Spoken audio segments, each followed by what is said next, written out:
नमस्कार. तर चला पाहूया जपानमधील सुकी मच्छी. तर आता तुम्हाला इथे दिसतच असेल की ही जी आहे ना सुकी मच्छी, ह्याची इथे पॅकिंग ही अशी असते पॅकेट्समध्ये.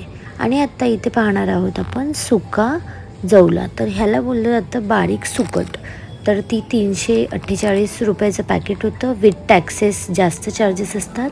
आणि इथे सुकटमध्येच किती प्रकार आहेत बघा. रंगांमध्ये फरक आहे. बारीक जवळा पण आहे, जाड पण आहे. आणि हे जे आहेत ना, हे खारे मासे जसे भेटतात ना आपल्याकडे, तसे यांचे मासे. आणि हे देखील टेंगड्या बोललं जातं आपल्या इथे, तो मच्छीचा प्रकार इकडे देखील अवेलेबल आहे. तुम्ही बघू शकता. तर इकडे जी सुकी मच्छी असते ना, ती अगदी स्वच्छ असते, जसं की तुम्ही बघत असाल पॅकेजिंगमधूनच. आणि आम्ही देखील वापरली आहे ही मच्छी. चॉकलेटचे पाऊच असतात ना, तशी ही पॅकेजिंग आहे सुक्या मच्छीची. तर कसा वाटला तुम्हाला हा व्हिडिओ, नक्की कमेंटमध्ये सांगा.